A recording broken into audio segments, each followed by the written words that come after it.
The Prime Minister has the call. Thank you very much, Deputy Speaker. This coming Monday, the 3rd of June, marks the 20th anniversary of a sublime moment in the life of our nation, Prime Minister, the Mabo judgment. My apologies, Prime Minister. Could I ask people to please gain their seats quickly and quietly? The member for Hume, could people please gain their seats quickly and quietly? The Prime Minister has the call and is making a statement of importance to the House. The Prime Minister has the call. Thank you very much, Deputy Speaker. And of course I do understand people are moving around following the last division. But we are, as a parliament now, going to pay tribute to the fact that Monday, the 3rd of June, marks the 20th anniversary of the Mabo judgment, something I've just described as a sublime moment in the life of our nation.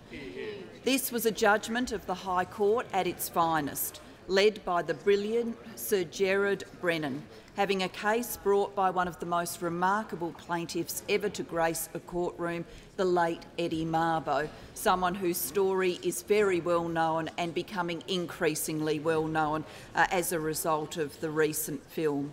The case brought in his name was no dry legal or constitutional argument, but went to the core of our identity and integrity as a nation.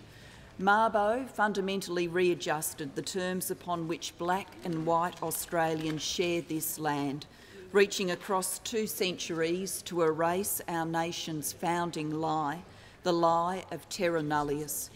Instead, Mabo acknowledged and affirmed in law what Indigenous Australians always knew. This land was not empty and vacant, but was occupied by a proud and ancient people who maintained the oldest culture on earth.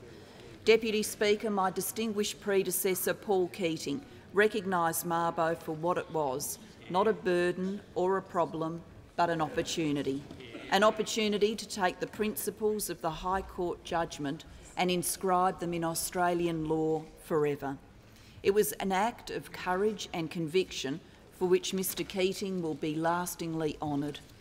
It was also a reminder that the big things, the great things in Australian politics never come easily, but are always purchased at a high price, but a price worth paying. Deputy Speaker, of all the millions of words written and said about Mabo, the best were those spoken by Pat Dodson when he remarked that the judgment should be received in a spirit of joy and celebration. The fear and division abroad in 1992 meant that our nation did not have the chance to receive Mabo in such a spirit at that time. Now, 20 years later, when we see that the dire predictions have not come to pass, and native title is a routine and accepted part of our legal machinery, perhaps now we do have the perspective that enables joy and celebration. We should celebrate with proud and generous hearts the fact that Mabo righted a grave injustice and set our nation ever more firmly on the path of reconciliation, a path upon which we will continue with the work of healing, and more healing has to be done.